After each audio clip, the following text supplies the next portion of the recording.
welcome. It's a great pleasure to have you all here tonight. My name is Jessica Lesjak, and thanks to many people who joined me in organizing this event and making it possible, our slammers and other presenters, we get to have Australia's first science and arts slam ever. I will talk a little bit more about what is a science and arts slam in just a minute. But before we start, I would like to acknowledge that we are having our event on the unceded lands of the peoples of the Kulin Nation, the land's traditional custodians, and that I and we pay our respects to their elders past and present. And what we do today here is also a little bit like storytelling, and it's about knowledge and how does knowledge go from one person to another.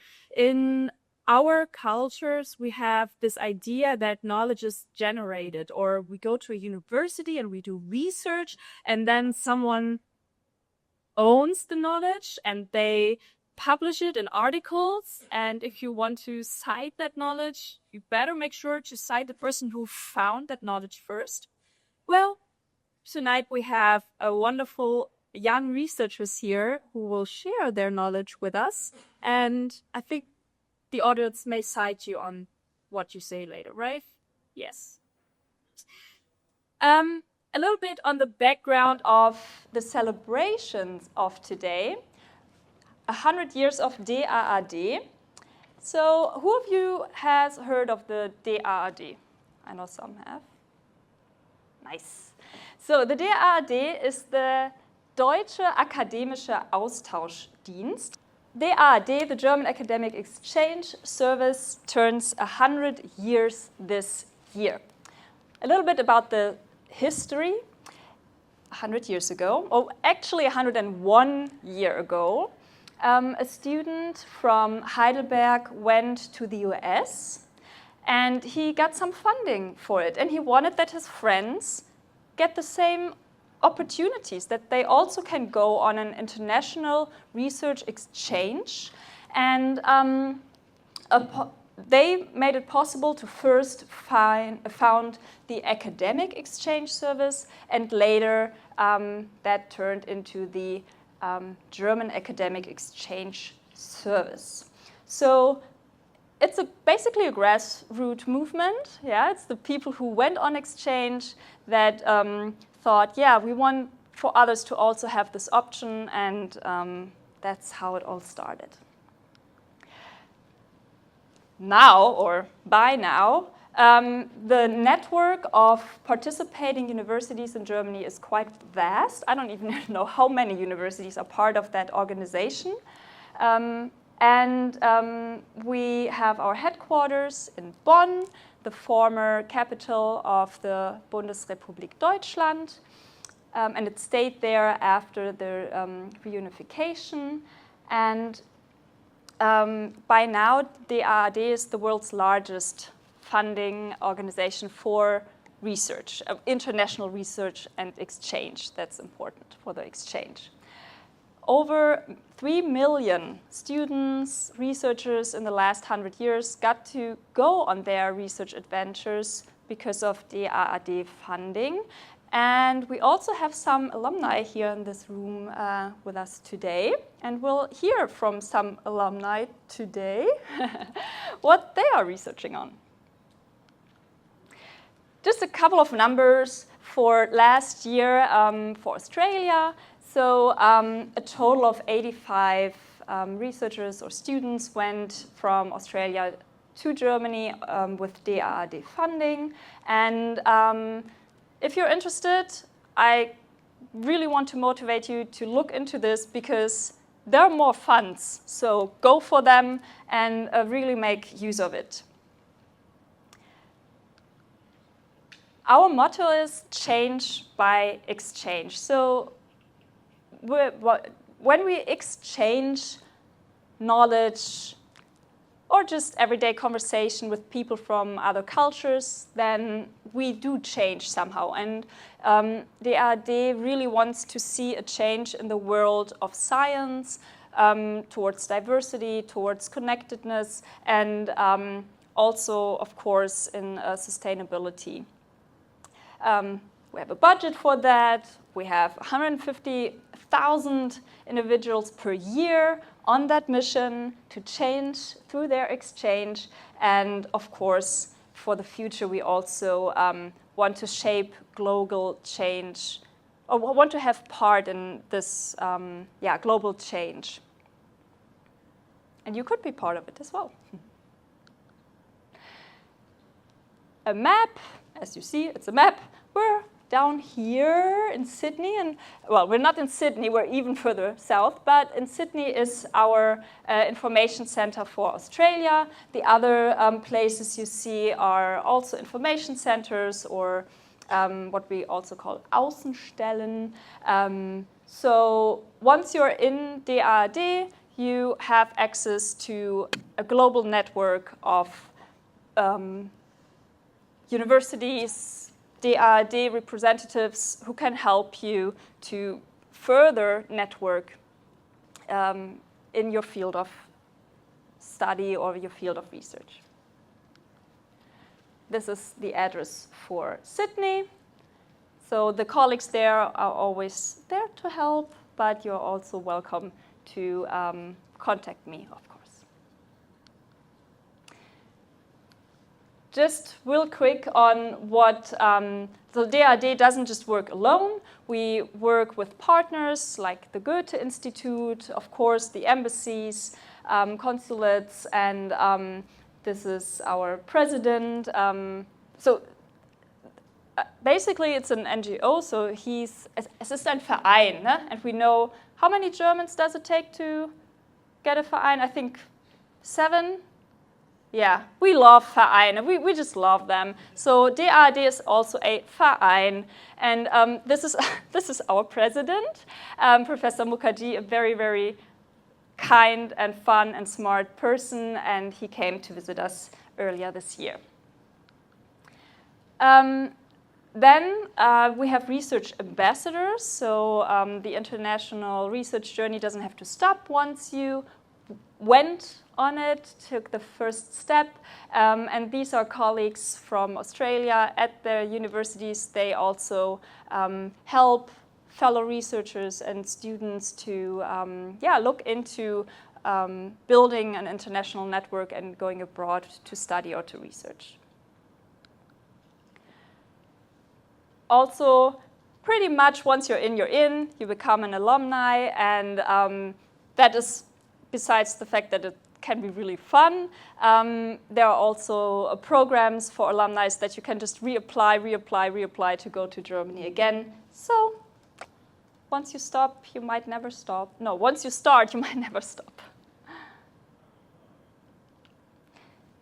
The funding programs, just real quick, there are many funding programs. On the table at the beginning, you find material. Also, I'm here later to ask. Leonie can also help you with questions. And yeah, we just hope that more and more people get interested in this exchange, because it is not just changing, it's life-changing. These are the individual funding programs. I'm not going to go into detail here because, I mean, I'm the one who's doing the boring part tonight, right? We want to see the entertaining part. So thank you for your attention. And then I won't be talking that much longer. I would just like to tell you what's going to happen now. So we're here for a Science and the Arts Slam. The first Science Slam in Germany, it's just called Science Slam because everything that's done in Wissenschaften at a university we call science. Yeah, we don't distinguish science, arts, it's just all science. The first Science Slam was held in 2006, and it just picked up. The concept was very popular. It works almost like a poetry slam. So we have presenters or slammers, but they won't present poetry. They will present their own research to you in a way that's understandable and hopefully entertaining. And I've seen the presentations. I like them. I hope you like them. And at the end, you get to choose your winning presentation. And that's about it. Yeah? 10 to 12 minutes for each presentation. And to get a little warm up, I'm really, really happy to have Kate Burridge here, professor for linguistics at Monash University. And Kate also has a PhD, just for a little bit longer now. But the important thing is she's here for linguistics. And yeah, the stage is yours. And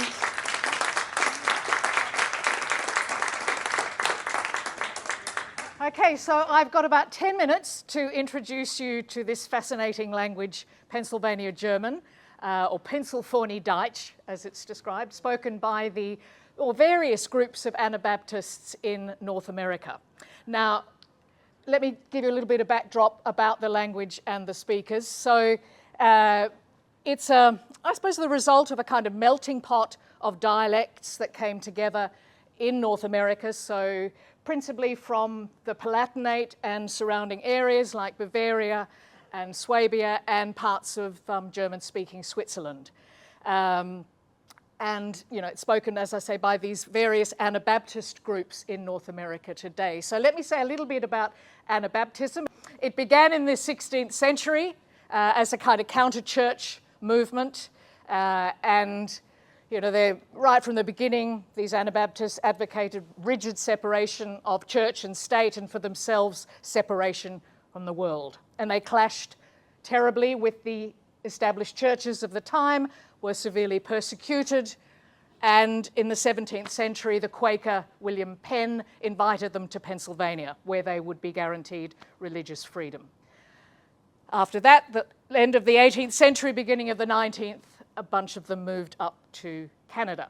Now, there are three groups, main groups of Anabaptists, and they take their name from the various, well, their leaders. So the Amish from Jacob Amen, the Hutterites from Jacob Hutter, and the Mennonites from Menno Simons. Now, probably the best known group are the Amish, for all sorts of reasons. There have been many documentaries made of them, and of course there was this very famous movie called Witness, 1980s, I think. Still holds up if you haven't seen it. It is a gripping tale, and what's her name? Kelly, the one from Top Gun, the actress.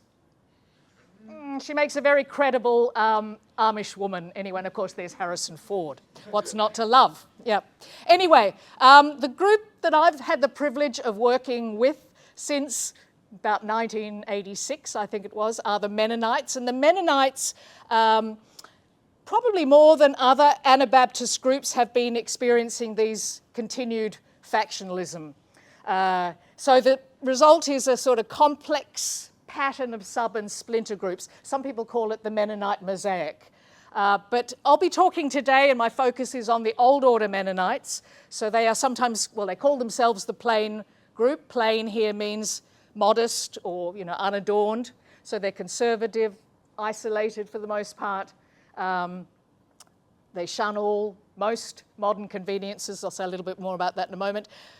German is their insider language, and English is the language that they use with outsiders. So they are balanced bilinguals, which is important. Each language has its own separate domain of use. So that's really important for longevity of languages, to have this kind of separation. Of course, they want to aufhalten de oude wege. They want to, you know, maintain the old ways. But this does put pressure on, you know, a number of people. So there have been some accommodations made. Most of the groups that I work with, or the families that I work with, have phones and now electricity, and the farmers farm with tractors. But their neighbours might have horses as well. So you know, there are so many different groups, but I haven't got time to go into that. So what I want to focus on, the first, you know, I've got three what I think are remarkable facts about the language. And the first two have to do with creating grammar. Now, I don't know whether you've ever wondered, whether you wonder about these things, where does grammar come from? You know, where does the ed ending come from in English with a verb like cook and cooked? And so German has the parallel ending, kochte, a dental suffix. Where does that come from? All the Germanic languages have it. Where does the come from? Dedi, das. Now, we actually know a lot about how grammar is formed. Historical linguists have been tracking that for some time. But I'm going to focus on the future, which is particularly interesting in Pennsylvania German. So we know that there are about 4, 5 different sources for future time in the world's languages. Now, English has a number of them here. The oldest is shall, which is obligation. I shall do it. Shall used to mean to owe, as in I shall you money. Shall is pushed out now by will. Will is the verb of desire. And will, of course, is being pushed out rather by gonna, which clearly is a movement verb. Movement verbs are very, very common for future markers. And we've got plenty more future markers, potential future markers lurking in the wings. There's have to and wanna, fix and finna, and a number of others. What's interesting about fixin', I'm fixin' to do it or I finna do, is that it has the same kind of meaning that modern German werden, which is the future marker, become, or originally happening or about to in early German. But that marker doesn't exist in Pennsylvania German anymore. In fact, you know, when I first started working with the Old Order Mennonites, I had a lot of trouble getting examples, sentence examples about future time. They just seemed very reluctant. And then one person, Nancy, explained to me, she said, "Mir zet net ganz definitely so, oh, mit den so and so, weil man weiß nie net was happen kennt. We'll never know what's going to happen, you know, it's God's will." And so instead, they have all of these really tentative ways of talking about future. You know, ich fege Kummer, ich bin ein Planer für Kummer, ich bin supposed for Kummer. And you can see they're all translations from English, which is interesting. Much more comfortable speaking about, you know, future in that way. But the most remarkable one is the bottom one. Ich zähl Kummer or ich zähl Kummer. So that's the verb counting. And you might think, oh, well, that's no big deal. We can say I'm counting on coming. And in fact, in Australian English, we can say I reckon I'm coming. That reckon is the same counting verb. But the thing about Pennsylvania German is that this has been used so often. This is now this is the future marker for the language. And appropriate to its grammatical status, it's moved from zähl to zell, so it's shortened. So how has this happened? Well, if you think about it, you know, every aspect of Old Order life is kind of saturated with these symbols that express this, you know, really deep commitment to frugality and humility and equality, and in particular, subordination of one's own will to the will of God. So, you know, if you think about it, a tentative expression of future time is made to measure. And what's happened is that routine use, frequency is always important in the creation of grammar. Frequency has, you know, pushed it along this path. So this is the only counting on future marker that exists as I know it in the world's languages. It's really, really unusual. So that's from ordinary words to grammar. What I now want to show you is an even more remarkable case to my mind of grammar turning into an ordinary word. So as you might also not be surprised to learn, they have a lot of trouble talking about desires and wishes. You know, wishful thinking, as it says here, isn't, you know, doesn't sit nicely, a bit out of whack with Anabaptist beliefs. So they've lost the inherited verb wünsche, to wish, and in its place they've got worden, which is equivalent to would. So, ich word in vrohe voor geld, or is just am worden versell. Now, worden, well, to actually understand how remarkable this is, you have to maybe compare it with would in English, which is exactly the same. So imagine that would could suddenly be turned into an ordinary verb, and you could say something like, I am wooding. Yesterday I wooded. I would an apple. To wood is human. You cannot do that with would. It's too grammatical. You know, it's lost all of the trappings of verbhood when it became this little grammatical auxiliary. It's a modal verb. But this is what VODA has done. And how, you know, what's pushed it is this, a construction like this. Probably, I don't know, how does that sound for you native speakers of German? Ich wollte, ich wäre zu Hause. I wish I were at home. It's known as the subjunctive of the modest wish.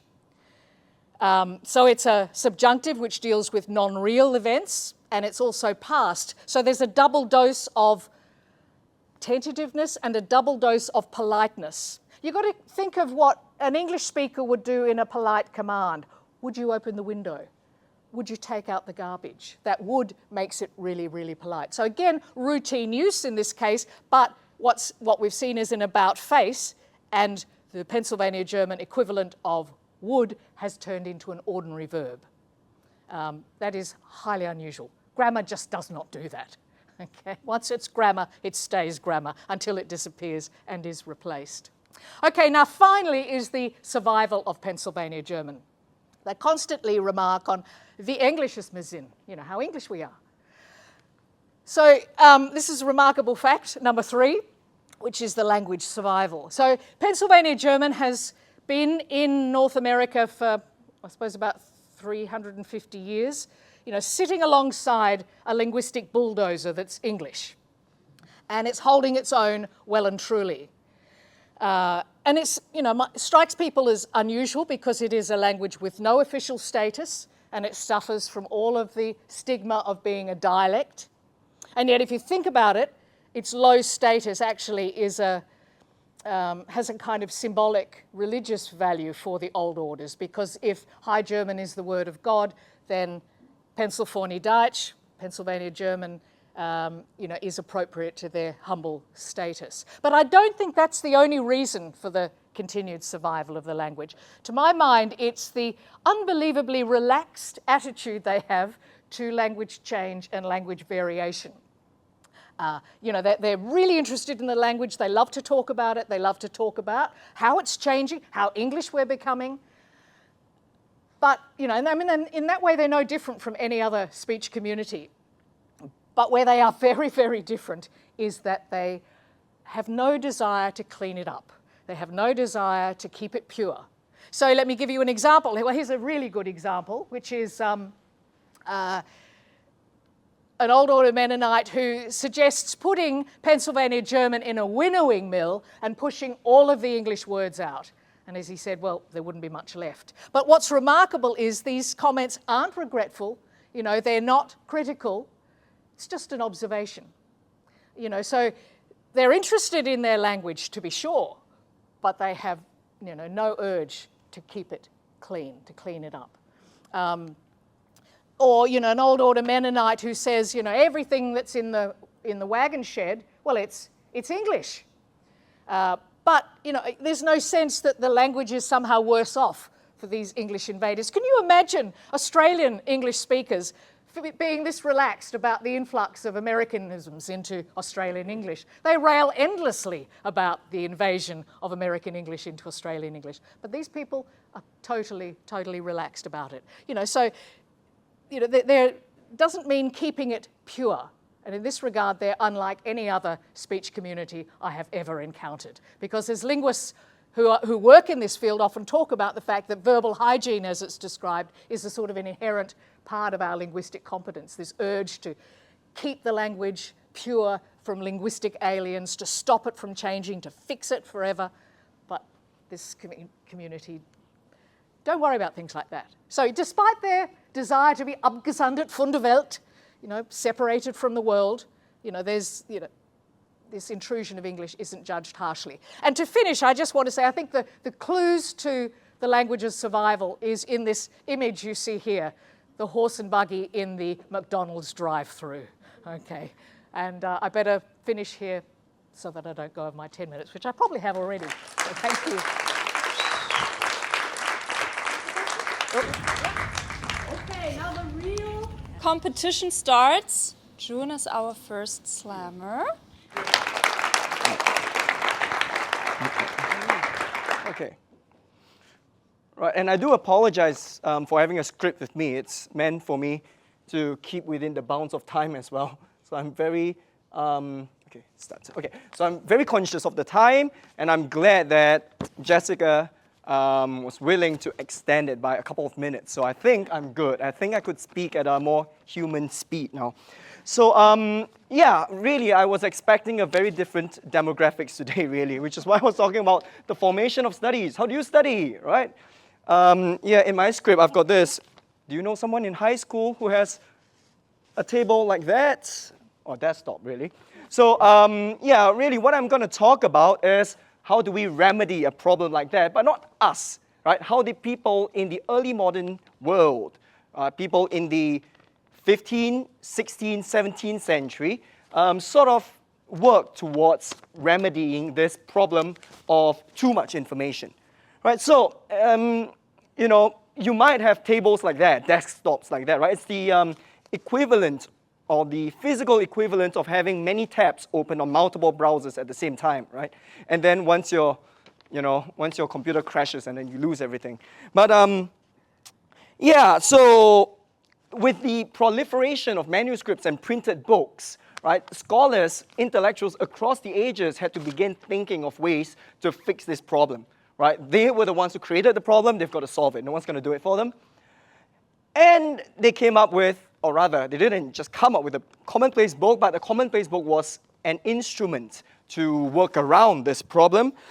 It is a tool that scholars and students alike use to keep their notes and excerptions taken from other books handy together. They were printed Commonplace books for use by the general public, as well as private Commonplace books by students for their personal use. From ancient times, students have been compiling their own Commonplace books like that for study. All right, since I've got time, I'll just go off script for a bit. So you do know about the eruption, right, of Mount Vesuvius. Yeah, and one of the people who sort of narrated it was Pliny the Younger. So he wrote epistles. He was one of the eyewitnesses of that eruption. So he wrote letters addressed to Tacitus, who sort of asked him, you know, what happened there. And in his letter, he talked about how, you know, oh, I was copying notes in my, you know, notebook when there was this thing, when the earth began to shake and things like yada, yada, yada. So that was really the earliest account of someone keeping what would later become known as Commonplace book. So today, I'm going to share with you in the short amount of time that I have, this ancient method that might help you in your own studies, your own journaling, or your own note-keeping while you're, you know, reading the whole plethora of books that you've got in your library. And it is a method that we've got to thank the Northern humanists for. So humanism was an educational movement that began in Italy around the 14th and 15th centuries. And it was sort of like a program focused on the study of grammar, rhetoric, history, poetry, and moral philosophy. Rudolf Agricola, who was a Dutch intellectual, is often credited as the person who brought this pedagogical model from Italy up north, right, to Northern Europe, where it influenced generations of scholars from the German-speaking world. The humanists in the north became known as the Northern humanists. Although Rudolf Agricola was born in 1443 and died in 1485, although he was born in the Netherlands, he was very much a part of this German-speaking world. As I was telling Jessica previously, how am I going to present? Germany didn't even exist then. Right? So he was part of a German-speaking world. Right? In his youth, he attended university in Erfurt, central Germany, and he lived his final years in Heidelberg. So, in 1531, a printer shop in Basel, Switzerland, also German-speaking, run by a person called Heinrich Petri, printed a collection of texts, De Formando Studio, Rationes, that is methods on the formation of studies. And it was a collection of texts compiled from these different humanists of that time, right? Taken from the writings of Agricola, as well as two other renowned northern humanists, Erasmus and Philippe Melanchthon. So Erasmus was a great fan of Agricola, and Philippe Melanchthon was a German reformer and collaborator of Martin Luther. This collection, subsequently reproduced in German cities like Nuremberg and Köln, over the next 2 decades, as well as other parts of Europe, like Antwerp in Belgium, as well as Paris in France. It was perhaps the earliest work that set out clearly the steps, the methods for compiling a commonplace book as an aid to one's studies. Now, I hope to introduce this organizational method formulated by these these northern humanists to you, and hopefully you might find it a nice idea to adopt it for your own personal studies as well. So what is a commonplace book? A commonplace book is, simply put, a collection of material either drawn from your own readings or composed of your notes, or both, arranged in what is called place headings. Right, it's a simple enough idea, so it's quite marvelous, really, to have an entire book written about doing this. Okay, but it is really quite a simple idea. So let us start with place headings. Place headings are like the frame or skeleton of a commonplace book, and in a way, they determine what material is collected into the book. According to the humanists, the first step in making a commonplace book is to have a list of place headings. Right? First of all, you need a list. Since the humanists' primary concern was morals, they teach that place headings, of course, should come from types and parts of virtues and vices, right? As well as other major domains that are related to human life, like nature, fate, fortune, etc. Place headings reflect topics concerning all aspects of life that may be, but not limited to, the moral, emotional, spiritual, social, and public aspects. Melanchthon stresses that they are not chosen arbitrarily, but are, quote-unquote, not there actually, quote-unquote, forms or rules of all things unearthed from the innermost seats of nature. So they're not chosen haphazardly. And you've got quotations here as well. So how should the place headings be organized, or how should they be ordered? Now, today, what is most obvious to us might be the A, B, C, D, E, the alphabetical order, right? But that wasn't so for the humanists. In fact, the humanists didn't like the alphabetical order at all, because it seemed like an unnatural imposition of sort of like a human arbitration, right? Alphabet is completely arbitrary. What they wanted to do was to organize them according to their similars and opposites, because, as Erasmus says, related place headings naturally suggest what comes next in the list, and one remembers opposites in the same way, right? For example, if I say white, you might think of the other color, right? If I say, I don't know, what can I say? Well, you get the point, right? Well, yeah, so I teach Latin as well at Monash, just a side note because I've got time. And it always happens that when I need examples, the examples don't come to my head. Yeah. Anyway, so Agricola, you can see that in the list of place headings suggested by Agricola in the book, follow this order as well. Virtue, vice, life, death, learning, lack of learning, benevolence, and hate. So, well, with place headings established, the next stage of the commonplacing method is to amass the relevant material under them. Now we shall look at what kind of material the humanists recommend for collection under the place headings and how it is used in the commonplace book. So they encourage broad reading, and their noteworthy passages should be excerpted and copied into the commonplace book under the appropriate place headings.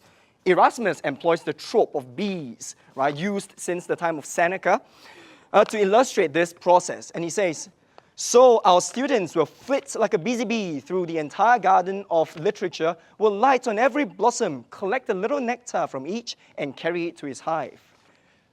Since there is such an abundance of material that one cannot gather everything, he will at least take the most striking and fit this into his scheme of work.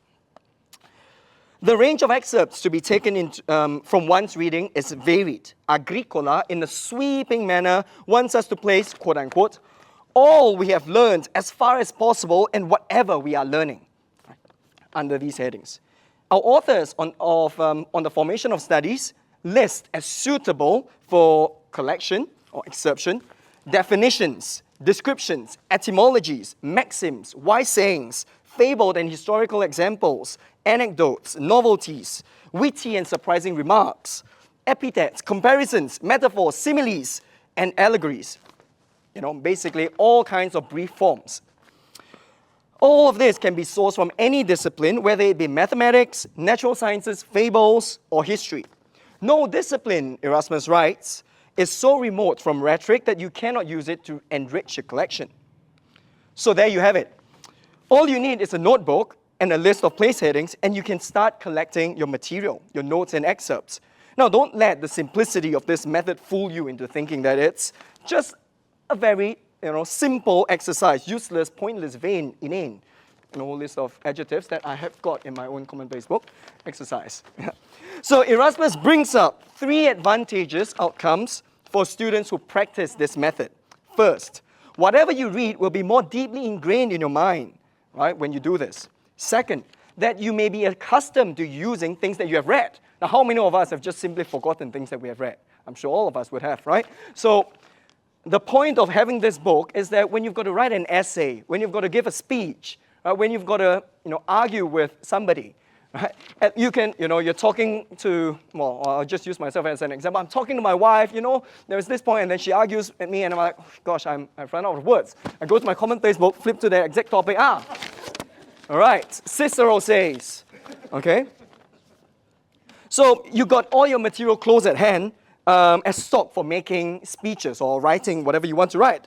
And so Melanchthon says, whoever instructs himself in this manner will always have something impromptu, right, to use. So to sort of finish off, I think I might want to show you a list of examples of Commonplace books that have been both printed and written. So this is perhaps the earliest printed Commonplace book by Georg Mayer, who was a collaborator, a student really of Melanchthon in Germany in the 16th century. So he collected verses from a range of Roman poets, right? Put them together, printed because students can use them, right? So it wasn't a personal Commonplace book. But here we've got probably the personal Commonplace book of a cleric, right, who was collecting from the Bible, and he sort of arranged them in place settings as well.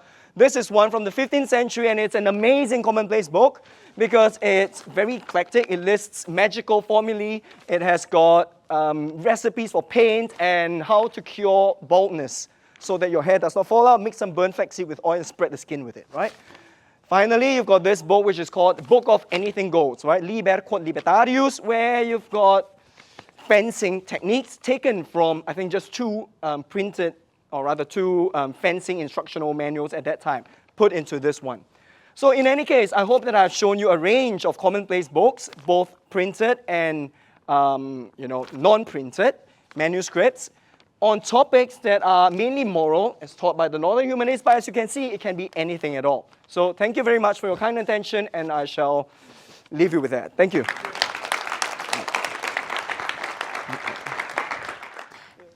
Jung is a PhD candidate at the School of History at Monash, and he also has had some time in Germany, also with DAAD. So basically he could have done this in German, not just in Latin, but he chose English. Thank you for choosing English over Latin for this. Actually, all of our slammers today speak German, so you can try them later. Now I just need a tiny minute because the next slammer will join us online. He got an internship in Sydney. That's how it goes, right? You get successful young people and then someone gives them a job. Thank you. So I will just need a short minute to welcome Rohith.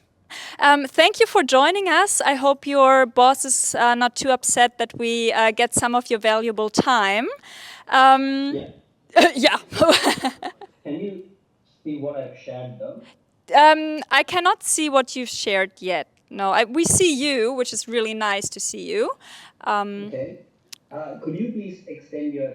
Yes. The screen.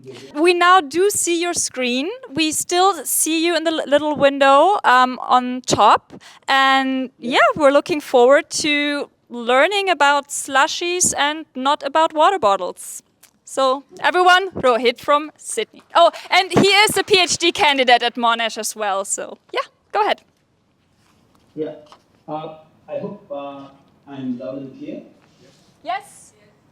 Perfect. Thank you, and first of all, my kind apologies for not making it to the event in person. I was really, really looking forward to that. but unfortunately, due to my commitments with an ongoing internship in a company in Brisbane, where I'm really working on for sloshing related stuff, so I had to give this presentation online. Pardon me for that one. Yes. So ever wondered what slushies and airplane fuels have in common? So we will explore that today, why fuel tanks in planes behaves more like slushies in water bottles. And can I get a shout out from the crew who likes 7-Eleven slushies? Yeah. Oh, yeah. Perfect. No. So with the ongoing summer, everyone would look for slushies, right? It's going to be the slushy season. And I've used the right topic for the right season, actually, yeah. The spoiler is it's about movement, temperature, and some cool science that I'm going to talk to you guys today. And so I am Rohith Prakash again, and I am a PhD student at the Monash University in the Department of Civil and Environmental Engineering. And my research works on sloshing, which I'll be covering on the slide on today's topic. Moving on to the next slide. So see how cool AI has become. So it is letting me design really cool pictures with just prompts for you guys to understand it really well. So you see, think about a slushie. So you have a part liquid and you have part ice, right? So when you tilt the cup, what happens? Or when you tilt the water bottle, what happens? It's the liquid moves easily, while the ice chunks lag behind, right? So that's a pretty messy movement. An airplane fuel can act the same way under certain conditions. So next time, if you sip a slushie, you're looking for the mini science lesson there. Try to slosh it a bit. Don't pour it on anyone else, but like you can just try sloshing it, like shaking it to see how it sloshes. So if you basically tilt or shake it, the mixture goes like whoosh, or splash, or shift, whatever. It's kind of very unpredictable one.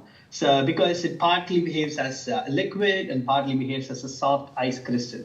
So this is what is same thing is happening in an aircraft fluid. So how fascinating is it to just compare an aircraft fuel, like which is taking everyone miles around the sky to a small 7-Eleven slushie, right? So you obviously can't buy a ticket for $1 or $2. But you can buy a slushie for $2 though. So the science is so good. Science is so versatile in that way. So yeah, we are talking about sloshing here. Yeah. So what happened when the fuel moves? So shake a water bottle. Yeah, as I said, like when you shake, the liquid sloshes. So that's nothing but the scientific term for the excitation of a liquid inside a small container, and that's called sloshing.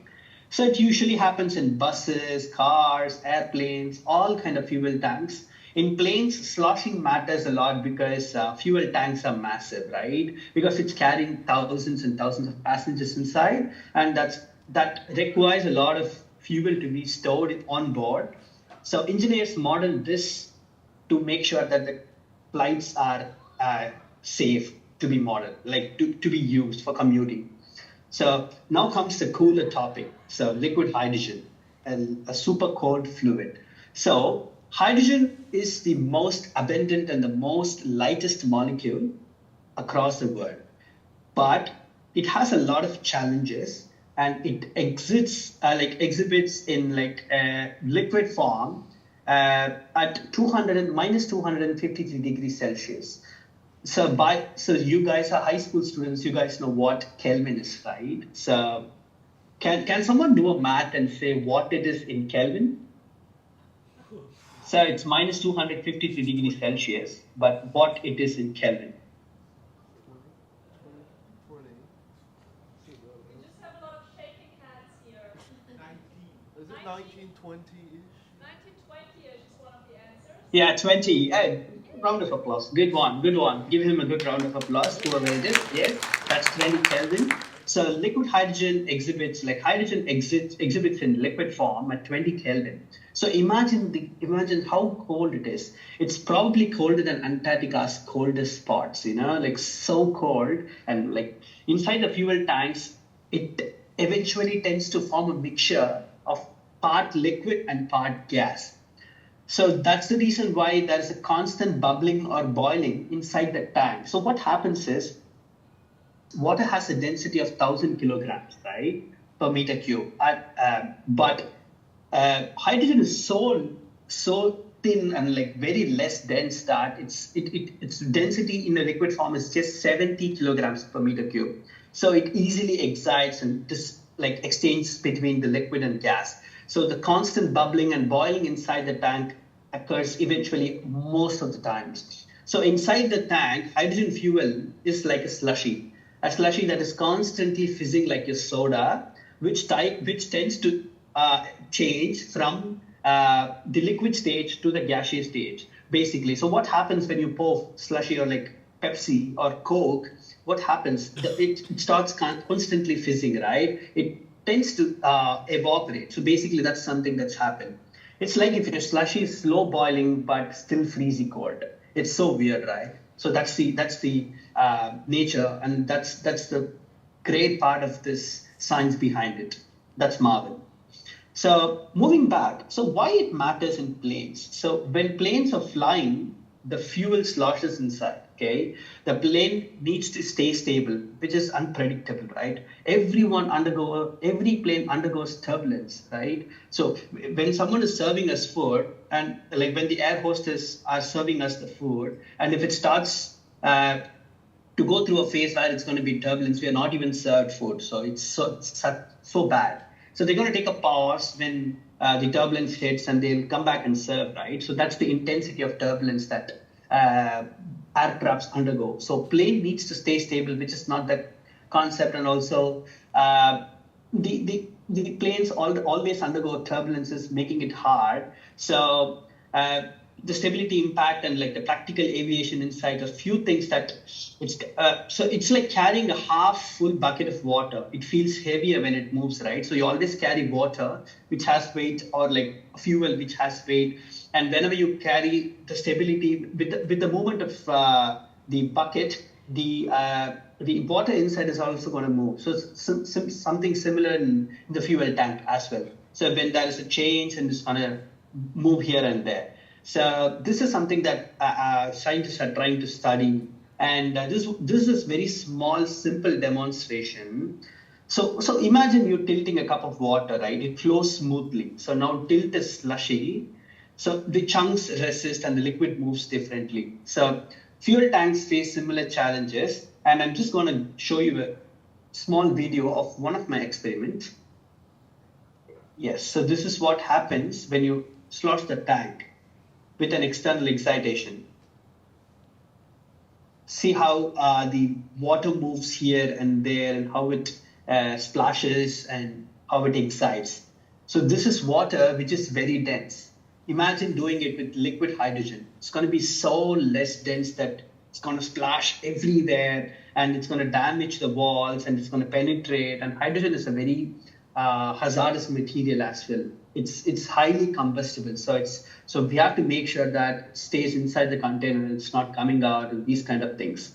So liquid hydrogen is very hard to study and hard to procure and do physical experiments. And that's why scientists and like people like me are trying to study these through simulations. But you know what's the truth?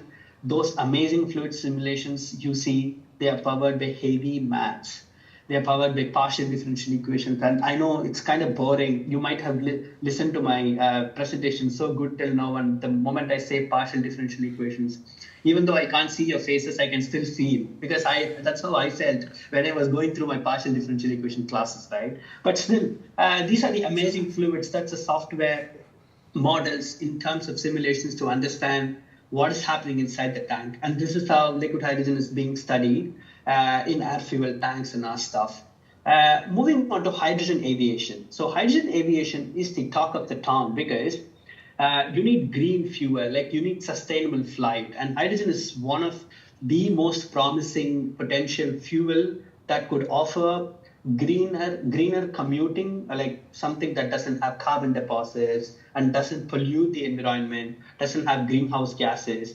And hydrogen aviation is the next big thing in terms of the aviation industry. And there are a few local hydrogen aviation experts and companies working on liquid hydrogen aviation, namely the AMSL Aero, which is based out of New South Wales in Sydney, and Stralis, which I'm a part of. Now I'm designing tanks for aerospace materials, which could potentially carry passengers in the foreseeable future, where I'm designing tanks, studying sloshing inside the tanks, and another hypersonics launch system, which is another company which is working on jet propulsion. So these are a few things that's been going, and also connecting students to the cutting edge hydrogen aviation fosters nation's pride, because Australia is a very front runner. Australia and New Zealand together are progressing in this field, and people like you should come and join the community to spread the good word of hydrogen and cleaner aviation. And how does the future of flight looks? So imagine cleaner skies, quieter planes, and sustainable travel. So this is what hydrogen is going to give. So hydrogen fuel is a big step forward towards the future. And who knows, some of you might help design the next generation of aircraft, being mechanical engineer, aircraft engineer, aerospace engineers. And I would love to see you guys coming up, working on these things to answer the needs of the environment and spread the good word of hydrogen. That's it.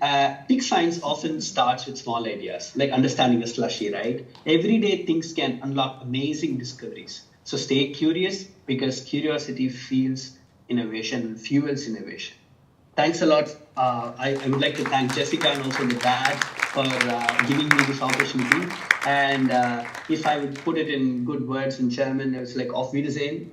Dankeschön. Yeah. Well, thank you. Yeah.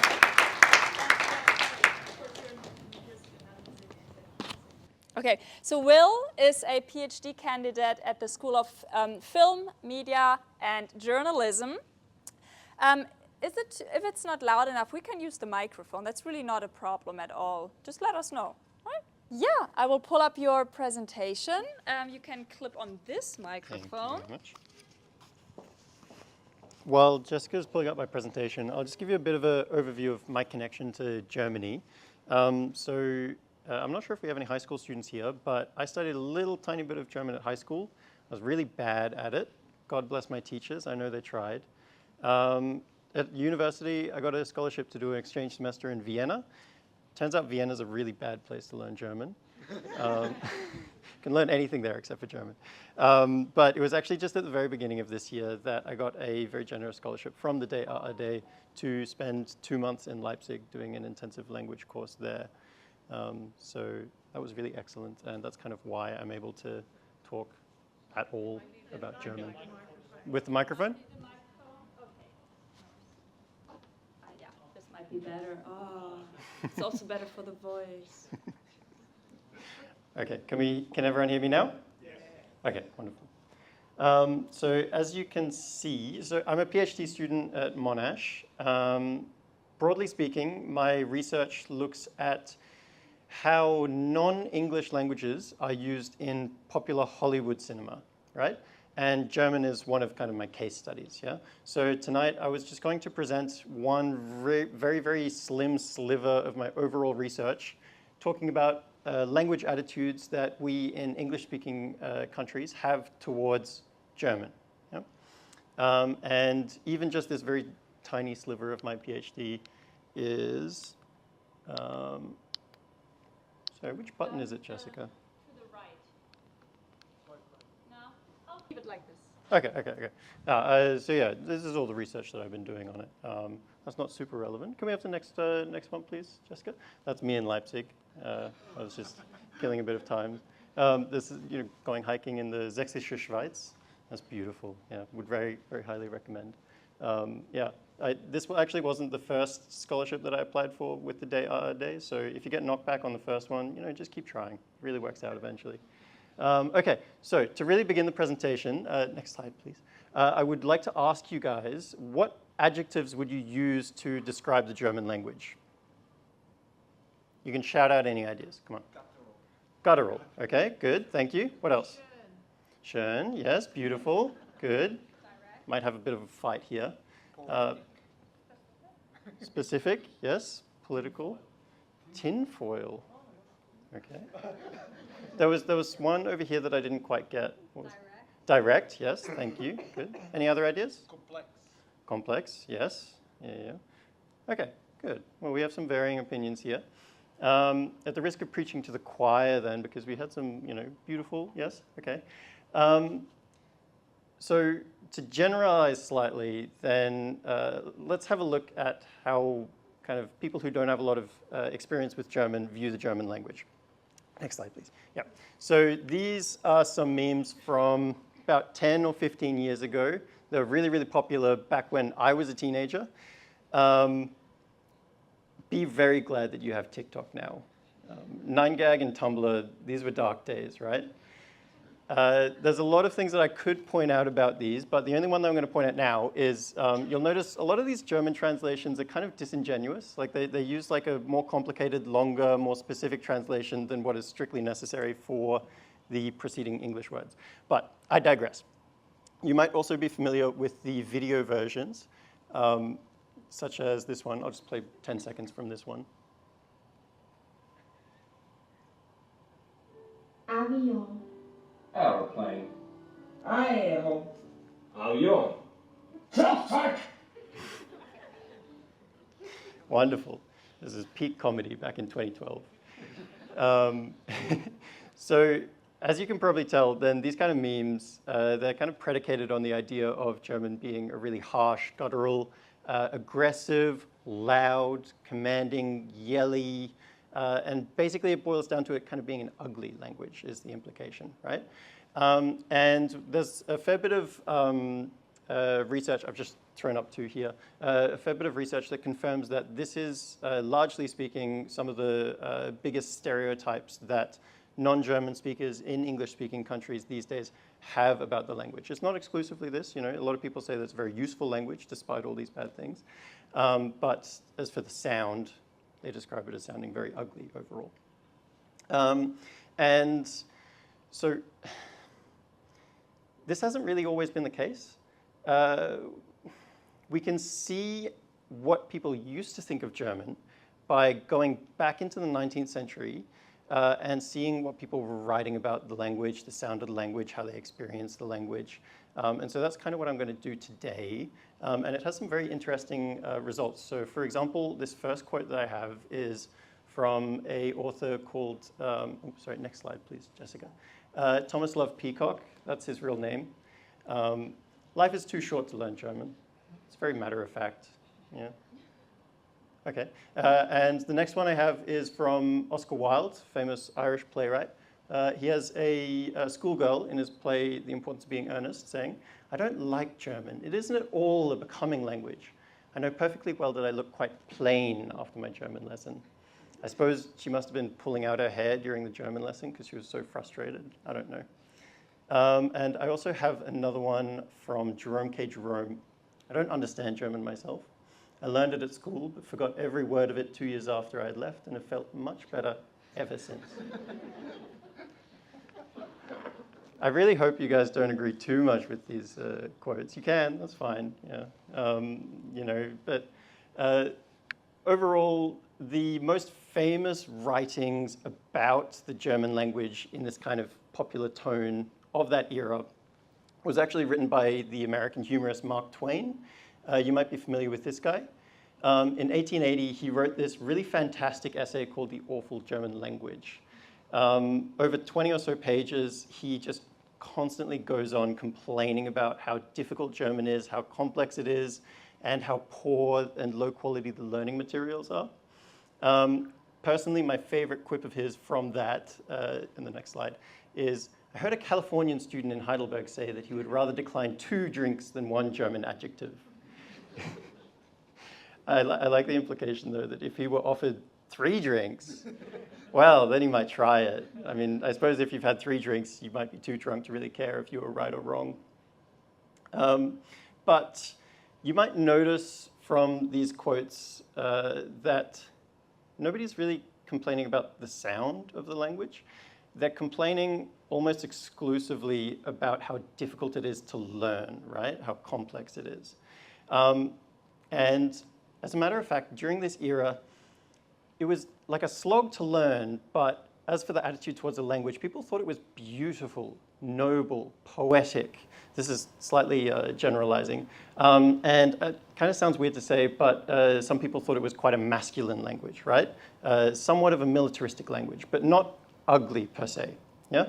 And most of this reputation for nobility and beauty comes from these next two guys, Goethe and Schiller. So they wrote a lot of German language poetry, and this is pretty much what you were using to learn German back in this time. So maybe that's part of why everyone was complaining about learning German.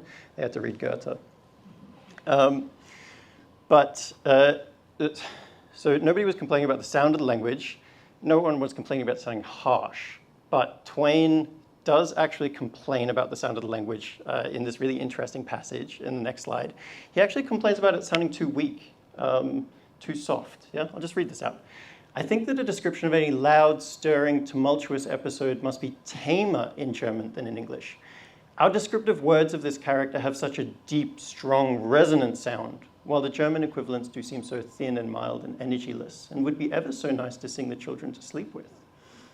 Would any man want to die in a battle which was called by so tame a term as a Schlacht? And observe the strongest of the several German words for explosion, Ausbruch. Our word toothbrush is more powerful than that. The German word for hell, Hölle, sounds more like helly than anything else. If a man were told in German to go there, could he really rise to the dignity of feeling insulted? So, I hope I've convinced you guys that this complaining about the sound of German is a bit of a modern phenomenon. It certainly wasn't around in the 19th century.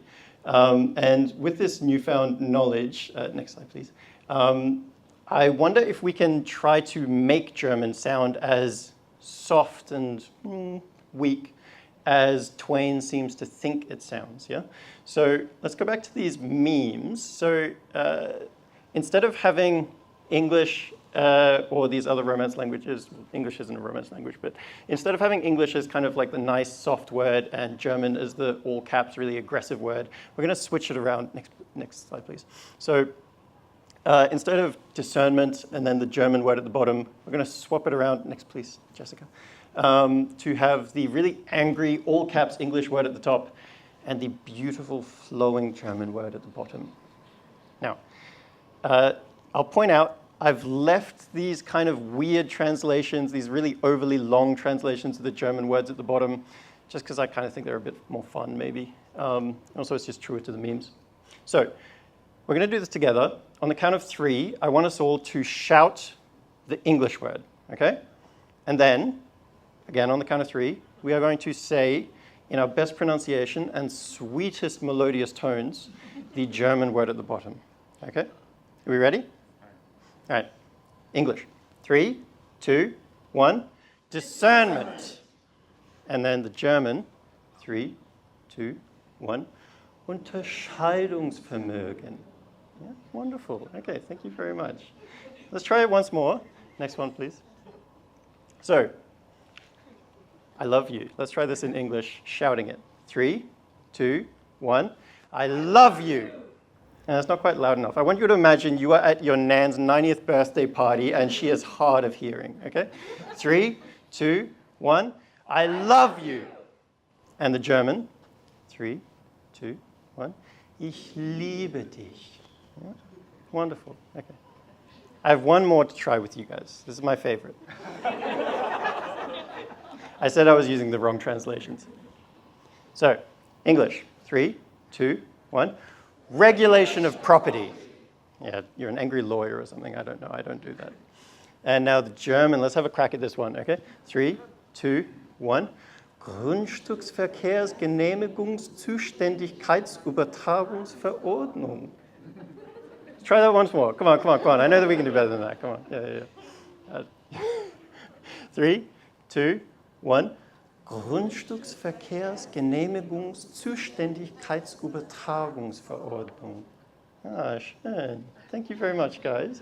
Okay, as I said, I hope I've convinced you guys that German isn't necessarily a very harsh-sounding language. That's just kind of what we've convinced ourselves of in this particular historical moment. What was I going to say? I was going to say something. So basically, it kind of comes down to the context of who is speaking, what is the actual content of what they're saying, what is their mood, or what is the representation of their mood, through things like all caps, all these kind of trickeries in the memes. And perhaps most importantly, what are the pre-existing perceptions that we have about the language? Because what we think about the language before we even hear it really goes a huge way into influencing the way that we think about these languages. You might have seen the next. I was going to ask you guys if you had any idea why we might think that German sounds harsh and ugly now. Cat's out of the bag, proverbially. I don't directly blame Hitler. It's more the kind of mediated representations of his speech style in war films and in comedies. Because as I hope, we're not going out watching Leni Riefenstahl, like we're not watching Hitler's speeches. We're exposed to him through cinema and TV, right? As well as kind of, just what people say about language generally. But I could spend 2 hours talking about this stuff. This is kind of why I think that we've inherited these really harsh, ugly reputations of the German language now. But thank you very much for listening to my presentation. You guys can come up and chat to me after the event is over to talk about my presentation or questions you have about it, or about my experience with the DAAD. I'd be really happy to answer any questions you have. And finally, I just want you guys to remember, German's only ugly if you shout it. That's it. Thanks, guys.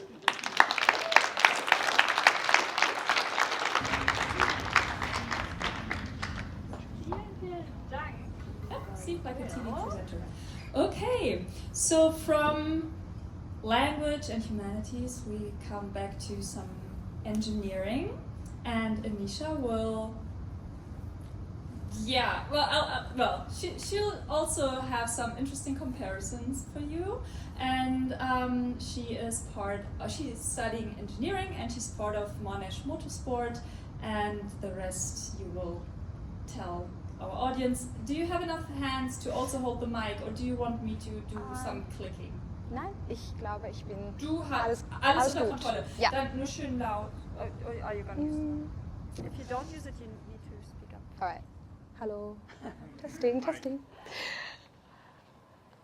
All right. Vielen Dank for the introduction. Today I will be discussing how bees have helped the pinnacle of motorsport, F1. And I know you're probably thinking to yourselves, how in the world have insects actually contributed to high-performance vehicles engineered to precision? Well, I hope by the end of this you'll be experts on the matter. Very briefly, a little bit about me. As Jessica mentioned, my name is Anesshae Prekkash, and I am a second-year mechanical engineering student at Monash. I'm also a part of Monash Motorsport. In this photo, you can see my friend and I laying up a carbon fibre wheel, which we are hoping to implement in the coming years. I also happen to speak a little bit of German. Aber warum Deutsch? Why did I pick German? I felt from a very young age that engineering was for me. My father worked in the automotive industry, and I had a bit of an interest in cars. Learning German has definitely helped me create many connections within the motorsport industry, but in other aspects of my life. The past year has been quite the whirlwind. I had the opportunity of meeting Günther Steiner. He was the former Haas team principal and fairly famous for his potty mouth, unfortunately, in English und auf Deutsch. I also had the pleasure of meeting current F1 driver Nico Hülkenberg. Awesome. Now, back to my work at Monash Motorsport. As I mentioned, I'm a part of the chassis department, and we are responsible for 3 main components of the car. The first being the monocoque, which starts off with a steel mould, which we lay up our carbon fibre onto, and with the geometries needing to be defined. These are defined by rules and regulations put out by Formula Student that we adhere to. Secondly, the wheels. I would say a pretty integral component of a car. We make the wheel centre as well as the wheel shells. And thirdly, the accumulator container. Now, the accumulator is our electric engine, and a part of the chassis department, we are to make the enclosure or the the housing of this component. Now, I'd love to hone in on the monocoque. What is the monocoque made out of? I think I'm going to ditch the mic. Thank you. Right. What is the monocoque made out of? A sandwich panel. Now, not the sandwiches we eat, these ones. These are composed of two main components, the top and bottom being our carbon fibre. Now, the carbon fibre can be laid up in different directions, 0, 90 and 45, and the middle component, our metal core. Now, a quick aside, the honeycomb structure. I know you may be wondering why in the world I'm bringing this up, but I promise it will make sense. Firstly, in terms of load distribution and energy absorption, the honeycomb structure allows for multiple load paths to be utilised as opposed to one concentrated load path. Secondly, maximum strength and minimal material. The hexagonal structure allows for walls to be shared between the shapes, which allows for incredible mass savings. It's also providing a higher stiffness to weight ratio, which could be utilised within a race car. As mentioned, virtually perfect geometry. In terms of its area to perimeter ratio, it has the highest out of all repeating polygons. And lastly, it's lightweight but rigid. This allows us to make a monocoque roughly the weight of a small child, let's say 20 to 30 kilograms, and able to survive crashes of up to 100 kilometers per hour. But why am I telling you all of this? What could this possibly have to do with a race car? The answer is in biomimicry. There are a manifold of applications of biomimicry within the engineering realm. This is just one of them. But I'm sure you've worked out by now, the actual metal core that is used in a sandwich panel is in fact honeycomb aluminium. As mentioned, the material is aluminium. It has an incredibly low density of 2.7 grams per cubic centimetre, and it utilises the parallel axis theorem. A quick example on the most recent creation in MMS, the M25. What we've got in the top right is the impact attenuator. Now, the job of the impact attenuator is to absorb impact from head-on collisions, which we'd really, really hope not to get into in the first place, may I just preface. Now, the I in the equation is the total second moment of area, IC, the centroidal moment, and AD square, meaning the area times the distance being between the neutral axis and the centroidal axis. This may be a bit confusing. I may just be spitting out formulas, and I'm sure you're a little bit overwhelmed. But what I like to do with technical challenges and problems is provide a bit of an analogy. As a ballet teacher, I feel that I see this principle in motion quite a bit. So let me get straight to the point, no pun intended. All right, so ballerinas use point shoes on a daily basis. Here is a cross-section of your regular point shoe. What I've done is compared the sandwich panel to a point shoe. So the lining on the box of the shoe is very similar to our carbon fibre skins. The padding between my toes and the floor within the point shoe is the honeycomb aluminium, and the posture and alignment of a ballerina can be likened to the load path distributions. When all of these systems work together simultaneously, it allows ballerinas to achieve complex maneuvers such as this one. But the sandwich panel is just a small component of what a race car fundamentally is. Let's take a step back and look at the bigger picture. There's a lot going on, a lot of forces to consider, a lot of simulations to be run, 8 different departments behind this race car. At Monash Motorsport, there's electrical systems, vehicle performance, the chassis department. This takes a manifold of students with passion and a team of brilliant minds, both men and women. Early this year, German woman Laura Müller made history. She became the first female race engineer for Haas F1 team. This meant so much to not only me, but in terms of visibility for the younger generation to see that women in motorsport do belong. Additionally, Hannah Schmidt In my opinion, she was the brains behind Max Verstappen's 2021 win. She is a race strategist at Red Bull F1. Moreover, my friends Zingy and Felicita, Zingy being the team principal at Melbourne Uni Racing, and Felicita, the lead of control systems engineering at QUT Racing up in Queensland. Insgesamt, or in conclusion, I would like to finish off by saying the German language has just opened so many doors for me in terms of motorsport as well as all these other aspects of my life. Secondly, I hope now you are all hope you know a bit more about the sandwich panel structure and how bees have actually in fact contributed to motorsport. And thirdly, and I'd like to say this auf Deutsch, eines Tages hoffe ich, dass Frauen im Motorsport eine Normalität sind werden. Or in English, a shorter version, women in motorsport will not be an anomaly because we are here to stay. Vielen Dank für eure Aufmerksamkeit and thank you for listening.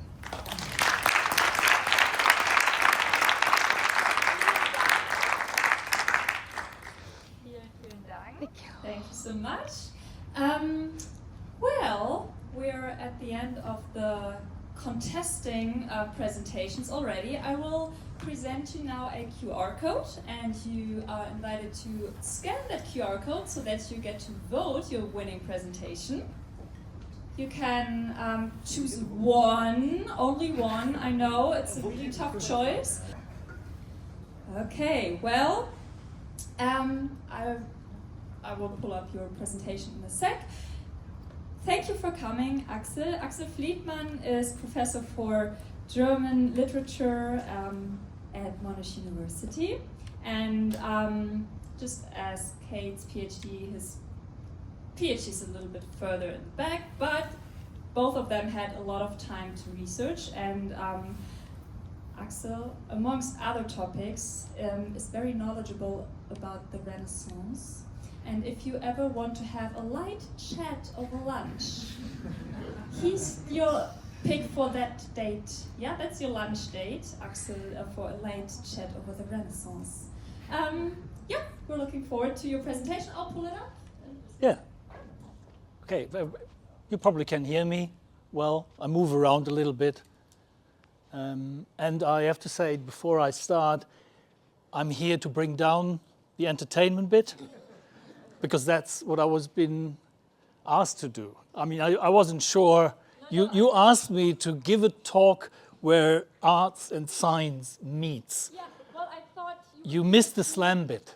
No, that's okay. They voted already. You just. I know. But I would have thought about how slam works into this. So now I'm just giving you a presentation on where arts and science meets, and that's the term Einbildungskraft, or the Latin one, Imaginatio, or the Greek one, Fantasia. Yeah?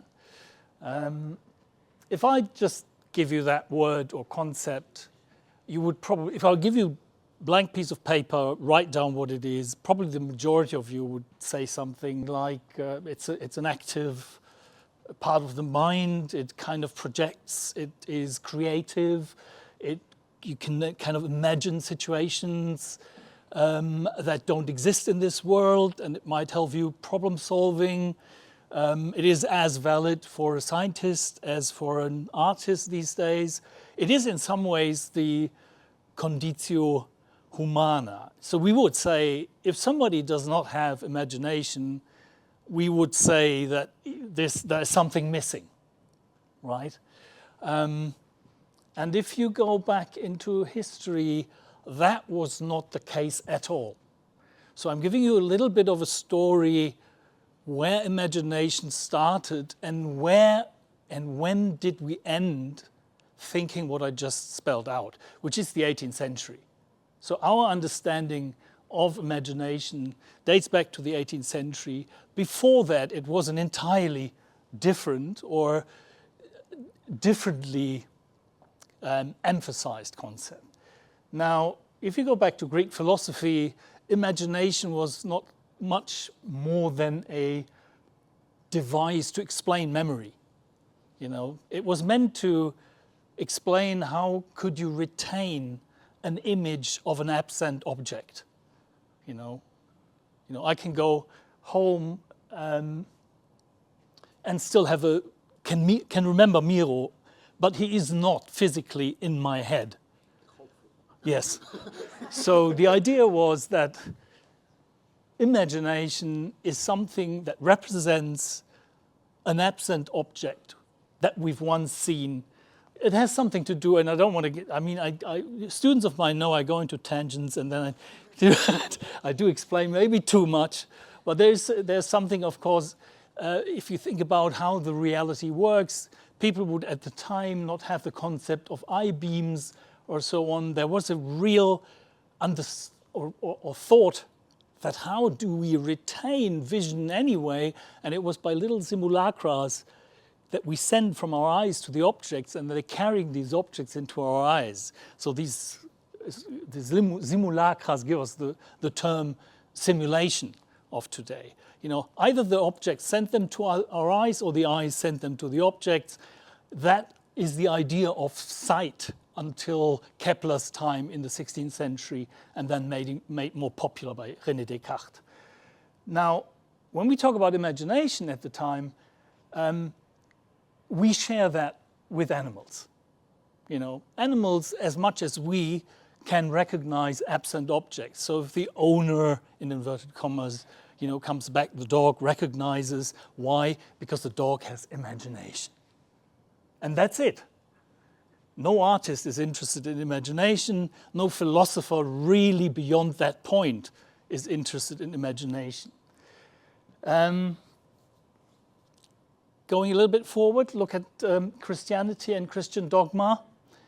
The main interesting part of the imagination is that it was, the way I spelled it out, was connecting body and mind. Yeah?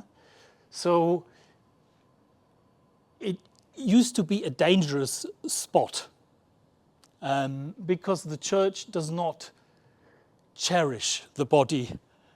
The soul is given to us by God. It occupies the body for the time being. The body is then superfluous and the soul goes back to God. Imagination is what connects the soul to the body. Hence, a dangerous concept. And it is the entrance door for the devil. So no one can, the mind cannot puppeteer the body cannot puppeteer the mind. They are separate entities. So it needed an explanation. How can the devil do things that we don't want to do? The devil can do that by invading through imagination our body and puppeteering then our body. Yeah? So the Renaissance period is a period where and that's where for the first time, let's say, science and theology or arts meet, is a period where the physicality of the, no, let's put it that way. If people have had experiences with an aberrant mind, with an irritating mind, you know, with fantasies that do not let people live normal lives. And there's terminology for it. Dementia, furia, mania. How is that to be explained? Medicine would say it has natural causes. Theology would say it's the devil. Yeah? So around that time, a battle starts to engage who is in control of imagination. Is imagination something that the devil will use to puppeteer us? Or is it something that we can explain through natural causes that will then do with us things that we're not in control of? It is probably interesting, and some of you might have maybe heard of it, the Hexenhammer, the witch's hammer, a legal document written in the late 15th century by two Cologne friars, becoming the most important legal document for the persecution of witches.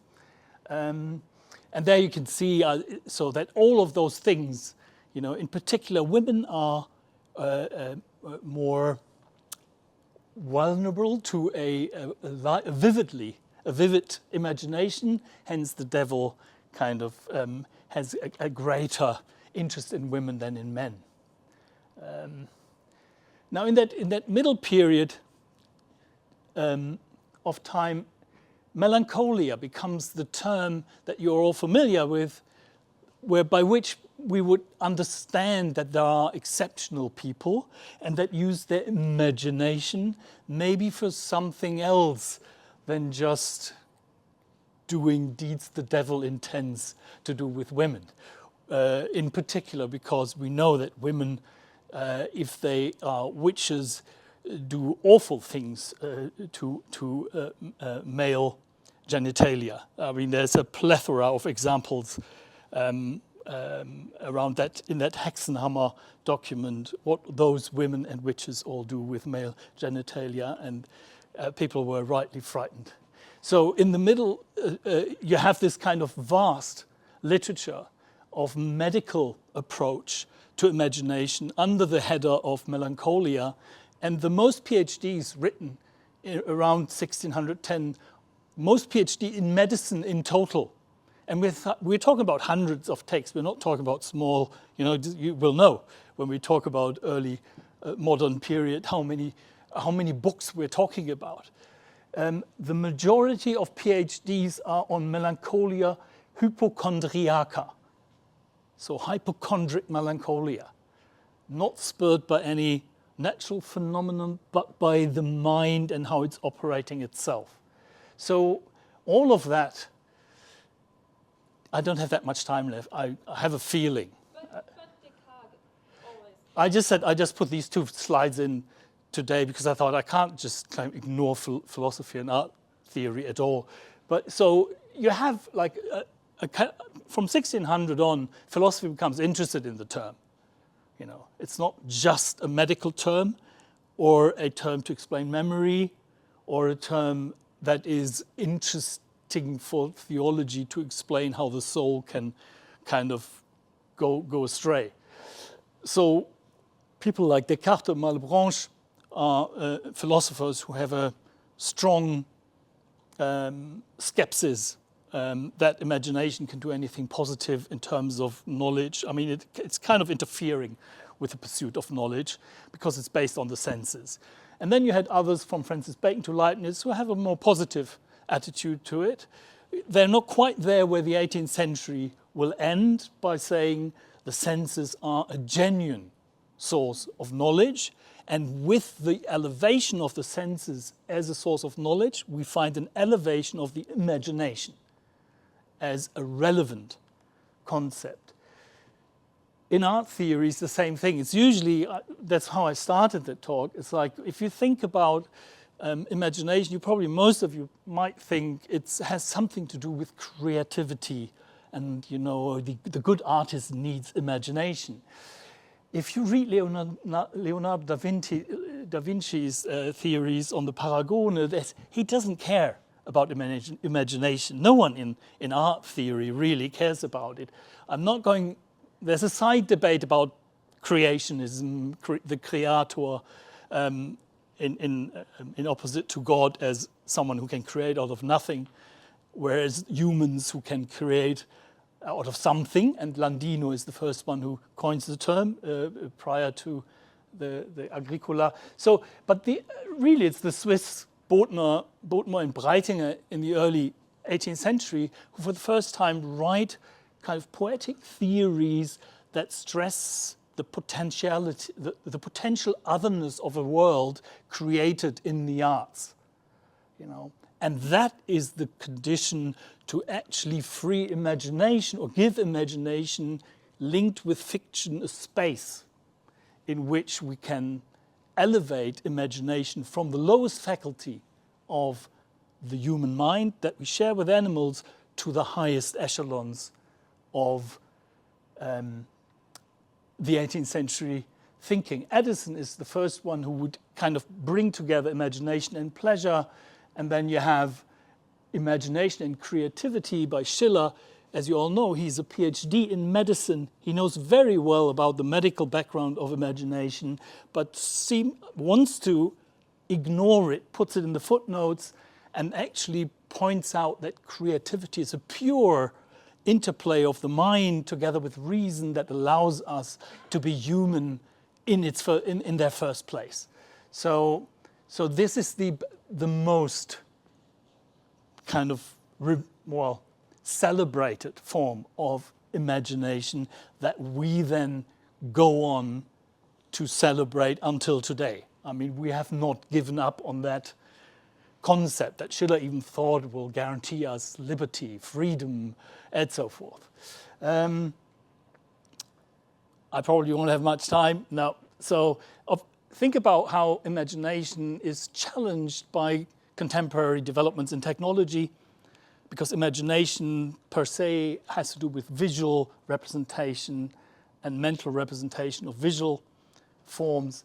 And how does technology change our imagination? Or should we say, should we understand technology to understand how imagination changes? And where should we look? That was one of my favorite photographers, if you ever have the time, Gursky, makes fascinating photography, and it goes back to memory. I was about to finish by saying that memory is also something that trash is. I mean, trash is something that we discard, but if you have someone looking at what we discard, it will be a negative memory of the society and what the society deems irrelevant. So in some ways you can connect memory trash and going back to Aristotle. So it's a leap, but it's nonetheless, I wasn't sure how much time you were giving me the nod, so I'll end it there. But that's all I wanted to do, is that's what I usually do. It's German literature is one of my lesser fields of interest. It's more like history of ideas, and so that's the way I work. I look at concepts, I look at the history of those concepts, and in this case, one that is shared between very different disciplines for the longest period before it becomes very compartmentalized for art theory and creative productivity. Okay? Thank you for listening.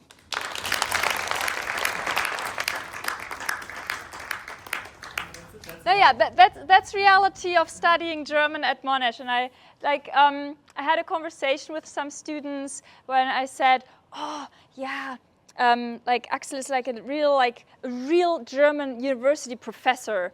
He's kind of like this old school. And they were like, no, he's not old school. He does these things. He makes us critically think. He asks us questions that he wants us to answer. I'm like, yeah, that's what a professor should do. And so thank you for getting us a little bit of a cool down, and Leonie and me some time to prepare for the awards ceremony. And I would like to ask all of our speakers today to come up to me. Just one more time, Kate as well, Axel, and the three slammers. And I didn't see any of the signs during the slam. I think now would be a good opportunity to use some of the signs, because I'm pretty sure that you learned one or two things. So some of the reactions could be, Elena, what's your reaction? Ach so, Ein paar Lichter sind aufgegangen. Sehr gut. And who thinks that, yeah, we have Forschung rockt. That's one of my favorites.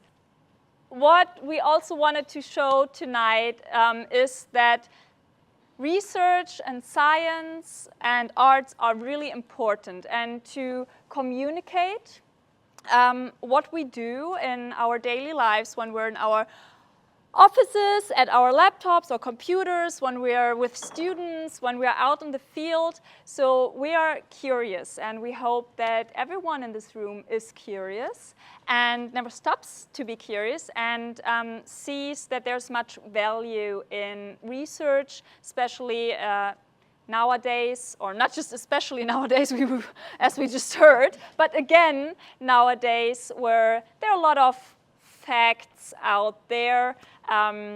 We would like to promote the facts that research brings forward. And I'm looking at Leonie. What? Yeah, you're here, you're there. Wonderful. First of all, I would like to thank Kate and Axel for their wonderful startup and the wonderful finish of our... Yeah, some native flowers for you. Thank you so much.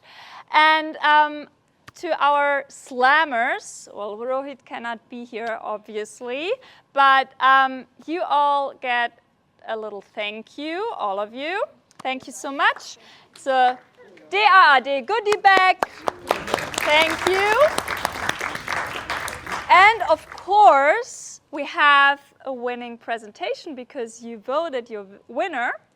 And we have a little, I worked with these young researchers before. We met and we talked about the presentations, and I think their ideas are just really, really good and really great. And thinking of how this was Australia's first Science and the Arts Slam, I think all of them deserve a huge applause to come forward. Yes.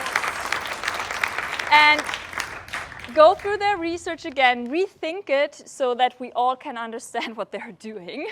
And yeah, so now I will announce the winner. We have one, so you actually selected or elected one. And the winner of Australia's first Science and the Arts Slam is Will. Congratulations. Well, congratulations. Can I take it? Congratulations. So thank you for sharing your knowledge with us in a hopefully edutaining way. And you're all invited to stay a little bit longer. There's still some food, still some drinks. Talk to each other, talk to us. That's what we're here for.